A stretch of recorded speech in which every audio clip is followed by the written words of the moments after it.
Peace, y'all. I'm MC Graffiti of One Ton Katsu. So a couple of weeks ago, a company reached out to me asking if I wanted to check out one of their drones. Now, you know I'm always down for some goodies. So of course I asked what are the details, but I was definitely interested. The company name is Ameta, and that's A-M-E-T-A. And the drone that they wanted me to check out is their S20 Lite. I figured we could unbox it together, go over some of the specs, get it charged up, and take it out for a test. Now, I do want to preface that they did send this out to me completely free of charge, but as always, all thoughts and opinions are mine and mine only. And one other thing to note, they told me specifically that this is a beginner drone. So let's get it open and see what we got.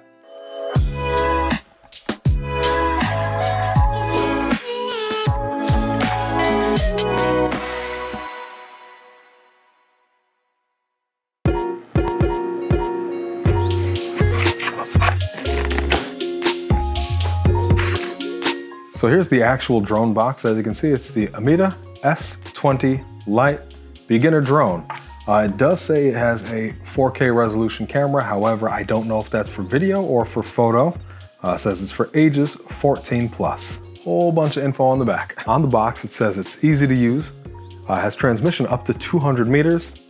It has altitude hold and an adjustable camera. It does, down here on the box, say that it does have the 4K UHD camera, brushless motors, and an extended flight time. It has the flight time listed as 36 minutes, but that looks like it's over 2 batteries. So in this box, it looks like it does say that there's 2 batteries. So that would be, what, 18 minutes per battery? Cool. Let's pop it open. So this is the carry case for it. The strap is a thin nylon, and it's not a hard case, it's a semi-soft. It's not completely soft case, but it's definitely not a really protective hard case. All right, and you know what, let me fold this up. So what do we have in here? Looks like this is gonna be USB-C cable, some extra blades, the manual. This looks like it's gonna be the controller. You notice I kind of skipped over some of the more boring stuff.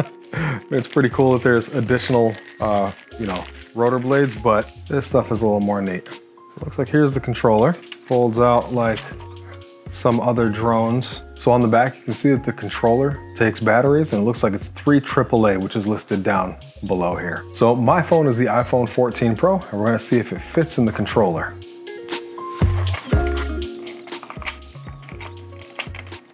So unfortunately, with my case on, it looks like it's not a very good hold. The bottom will not grip on. The top holds on just fine, but the bottom, unfortunately, it doesn't actually clip on this. So it's still usable, but I'll just have to be super, super careful using it.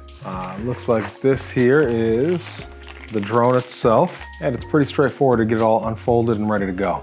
I see here that there's a micro SD card slot, and I do have a spare micro SD card because I don't think that this comes with one.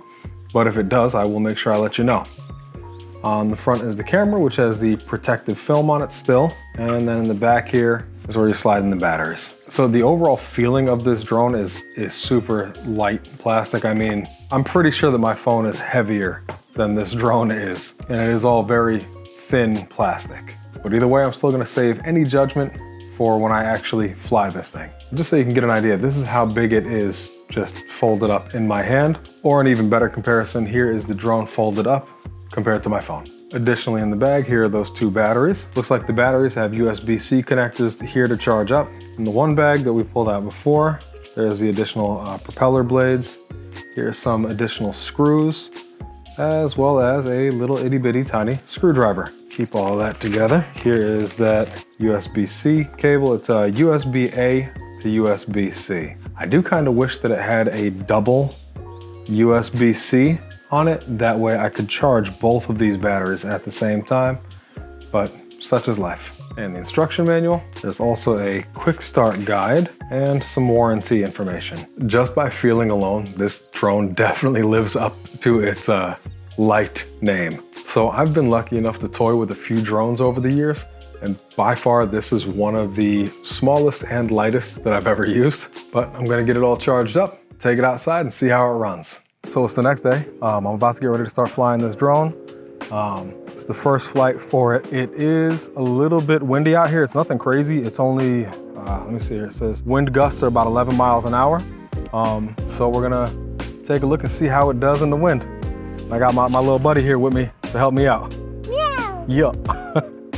Yeah. All right, so right now there is the drone, and I just turned the power on the drone, turned the power on the controller, and then once I tried to connect it, it said, you know, you got to connect to the Wi-Fi. So I went to my phone's wireless settings, clicked the Ameta drone setting, and then went back to the app, and it ran through, and it was super easy to connect. So in just a second, I'm going to do a first flight. We'll see how it actually turns out. Like I said, it's very clear over where I am, and it's only going about 11 miles an hour, so it shouldn't be too bad as far as wind is concerned. As you can see, the whole area that we're filming in is just a pretty big open field. Obviously not gonna go too crazy with it, but. Ascending takeoff! So, I mean, the takeoff was super easy. So right now it's in the low speed. So this is speed 1. And lift and descent are super easy. All right, so I'm gonna switch it over to second speed. It definitely goes a little bit faster now. So as you can see, the video quality isn't fantastic, but I mean, the drone is barely moving and the wind is blowing pretty hard. Honestly, it's not even that loud of a drone, which is pretty cool. It is having a decent time just hovering. It's not moving a ton, even though there is some wind. See, the wind is blowing got little gusts coming by now, and it's still doing a decent job. So this is back on speed 1, which is, I believe, the slower speed. So let me run it around again, because it felt slower.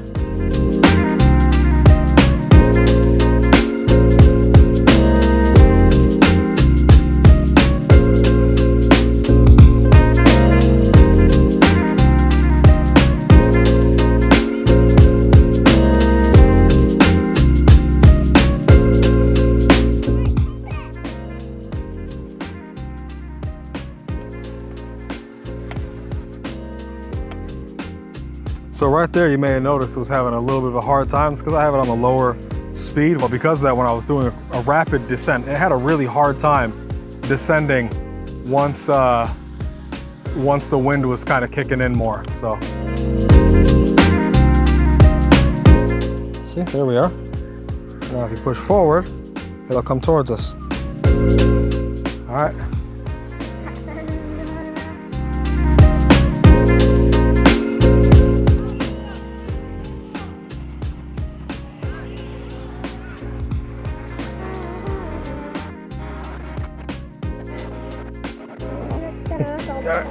What that beeping is the battery dying.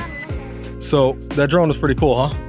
It really was. Now the drone is supposed to be used by people 14 or up. I did let him use it a tiny bit while obviously immediately supervised. I was holding the controller as well.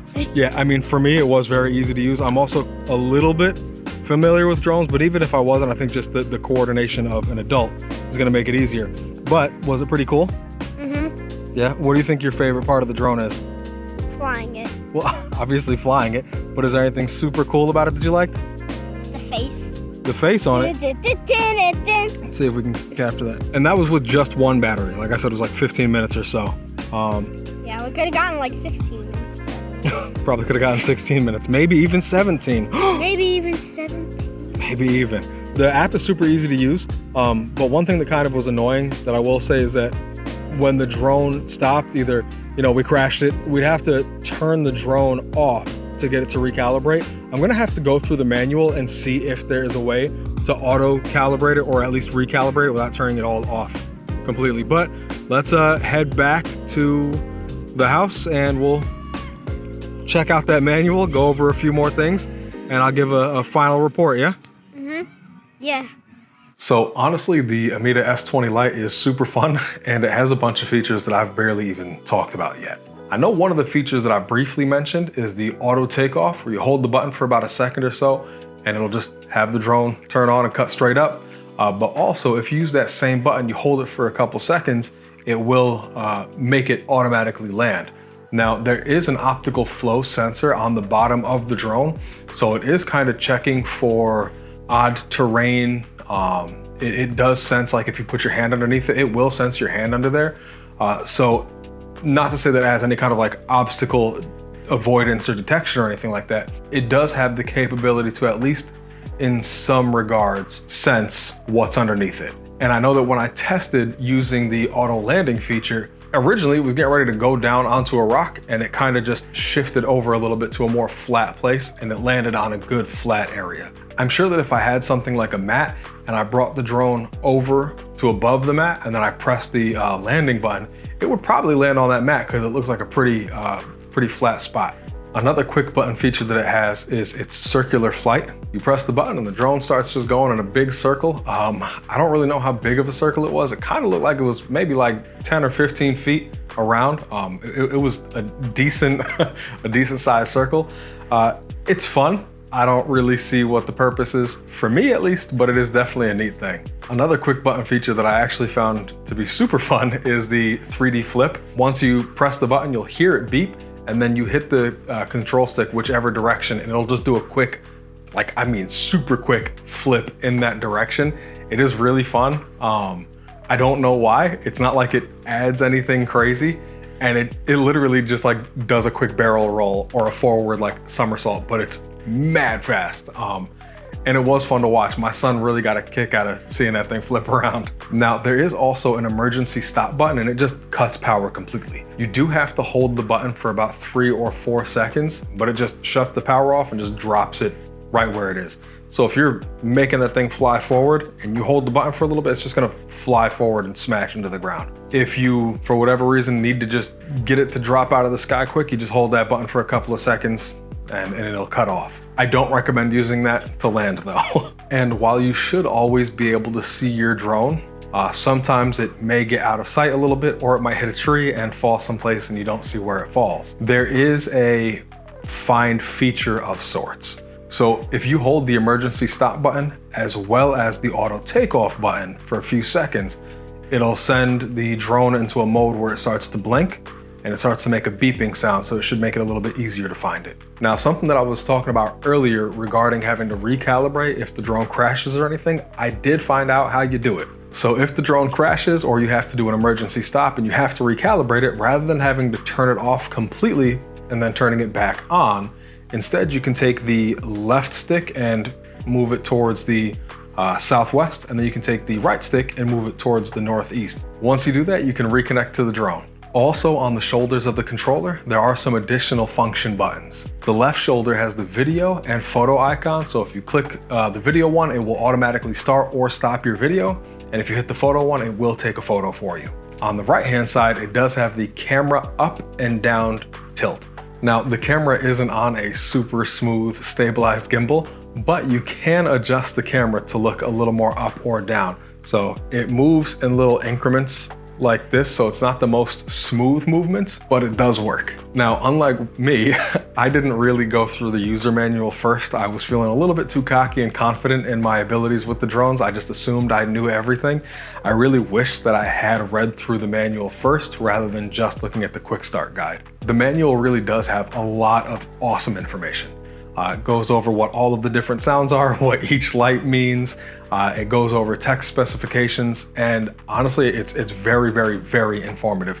Again, that's how I learned how to recalibrate the drone once it crashes, which is going to be awesome to use later on because I'm sure I will crash it again. And speaking of crashing the drone, because it is so light, obviously if you crash it, you do have a chance of damaging the propellers or damaging the drone itself. But again, because it's so light, the like 5 times that I've crashed it so far, there hasn't been any damage to it. One word of advice though, if you do happen to crash it, just make sure that you put the arms back out where they're supposed to be. I found one time after I crashed it, I didn't put one of the arms back where it was supposed to be, and the thing was just flying all kinds of wonky, and then immediately crashed again. So make sure you double check the arms. Now, as far as who this drone is for, I think you probably already assumed it's just for any quick hobbyist, anybody who just wants to have fun, somebody younger who's just getting into drones, or heck, somebody older who's just getting into drones. It is very fun. It's definitely not for anybody who's looking to do some professional photo or video work. While I'm sure that the video can be used in some circumstances professionally, not for anything cinematic, that's for sure. And even if you have no interest in just flying drones recreationally or doing anything super wild like creating cinematic videos with a drone, I do think that having one like this could be pretty useful because the video quality and the photo quality is good enough that you can see some details. So as a homeowner or a business owner, I do think it would be pretty neat to have this kind of drone to just be able to check on your roof on occasion, especially after storms. I know here in Florida, there's a lot of flat roofs, and obviously we get a lot of rain and hurricanes. I think this drone could be super useful to just double check where water lies, see how water dries, see if there's any kind of issues on the roof of different buildings. If nothing else, it could save you a trip up on the roof. So as a fun beginner toy drone, I think it's excellent, especially because it's pretty much always under 130 bucks. Doing a quick Google search, I've seen it as low as 90 and as much as 130. But honestly, I think it's just a fun investment. As long as you're not expecting to be able to do absolute insane POV tricks and cinematic, video work with it, I don't think you'll be disappointed with this drone, especially at the price point. Now again, Ameta did reach out to me and give me this drone for free and asked me to do a review on it. However, again, all thoughts and opinions are my own and my own only. I will, however, have an affiliate link from Amazon in the description below. So if you want to check it out, feel free to go down and check out that link. So if you like this video, consider subscribing, drop a comment, share the video, give it a like, and I will catch y'all in the next. Peace.